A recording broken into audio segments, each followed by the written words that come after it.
Indian history historical सर्स part 9 में आपका स्वागत है। इस वीडियो के पहले क्वेश्चन को डील कर लेते हैं। तो हमारा जो पहला क्वेश्चन है लिखा हुआ था, most of Ashokan inscriptions, Ashoka Maurya के ज़्यादातर अभिलेख are in which language and in scripts, वो ज़्यादातर जो अशोक मौर्य के ज़्यादातर अभिलेख हैं वो किस भाषा और स्क्रिप्ट यानी किस लेखन में है।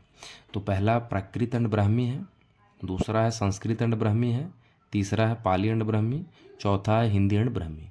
तो इसका जो राइट आंसर हम आपको बता दे रहे हैं कि प्राकृत और ब्राह्मी, यानी अशोक मौर्य के ज़्यादातर जो अभिलेख थे भैया, उनका जो लैंग्वेज था वो प्राकृत था और जो स्क्रिप्ट थी, लेखन थी, वो ब्राह्मी थी। ठीक है, आइए इस वीडियो के दूसरे क्वेश्चन को डील कर लेते हैं। दूसरा question, Ashokan bilingual Greek and Aramaic inscription has found from which place. Ashok का जो एक अभिलेख था बाइलिंगुअल था, दो लैंग्वेज में था। कौन कौन सा? Greek and Aramaic. ग्रीक बोले तो यूनानी और अरामिक थोड़ा अरबी मिक्स होता था ये लैंग्वेज। ठीक है, inscriptions has found from which place, ये जो बाइलिंगुअल इंस्क्रिप्शन अशोक के मिले थे किस जगह से मिले थे। तो हमारे पास पहला ऑप्शन है शाराय कोहना, दूसरा है मानसेरा, तीसरा है कलसी और चौथा है कलिंगा। तो इसका जो राइट आंसर है वो क्या है? शाराय कोना। ठीक है, third question, which script is used in Ashokan inscription found from Mansehra and Shahbazgarh. ये कह रहे हैं कि अशोक मौर्य के जो दो अभिलेख मिले थे, यानी कि जो अशोक मौर्य के अभिलेख मिले थे दो जगहों से, मानशेरा और शाहबाजगढ़ी में, उसमें किस स्क्रिप्ट का इस्तेमाल किया गया था, कौन सी स्क्रिप्ट का यूज वहाँ पे हुआ था।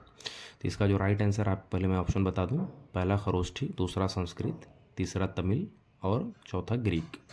तो इसका जो राइट आंसर था भाई क्या था? खरोष्ठी लिपि। और खरोष्ठी लिपि की एक खासियत होती है, हम लोग जैसे भी अंग्रेजी लिख रहे हैं तो क्या है, लेफ़्ट टू राइट लिख रहे हैं, हिंदी भी लिखते हैं तो लेफ़्ट टू राइट लिखते हैं, लेकिन जो खरोष्ठी लिपि होती है ना, ये अरबी भाषा की तरह लिखी जाती है, राइट टू लेफ़्ट लिखी जाती है।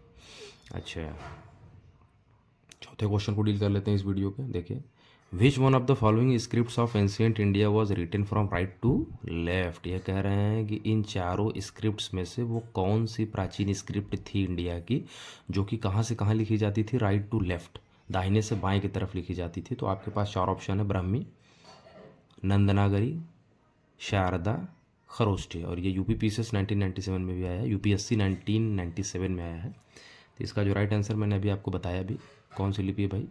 खरोष्ठी। तो ऑप्शन डी करेक्ट हो जाएगा। आखिरी क्वेश्चन इस वीडियो का डील कर लेते हैं, हेलियोडोरस बेस नगर इंस्क्रिप्शन। ये कह रहे हैं कि जो हेलियोडोरस का बेस नगर अभिलेख था, इस कंटेक्स्ट विथ, किससे जुड़ा हुआ था इनका अभिलेख।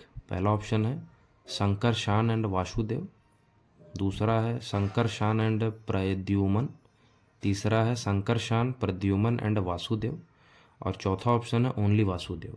तो हम बता दें आपको जानकारी के लिए कि इसका जो राइट आंसर है वो वासुदेव है। यानी हेलियोडोरस जो बेस नगर का जो हेलियोडोरस का अभिलेख था वो किससे जुड़ा हुआ था, किसके कंटेक्स्ट में था? ओनली वासुदेव। अब हम आपको एक क्वेश्चन देंगे जिसका आप आंसर हमें कमेंट करके बताएंगे। Among the following which inscription is associated with Kalinga king Kharavela. ये कह रहे हैं कि आपके पास चार ऑप्शन है, एक हाथी गुम्फा, दूसरा जूनागढ़, तीसरा नाना घाट और चौथा नासिक है।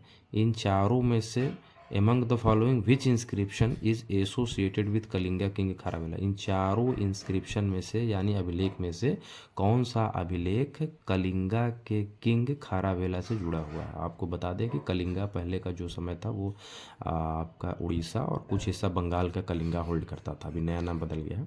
तो आप इसका हमें आंसर कमेंट करके बताइए। तब तक के लिए थैंक यू।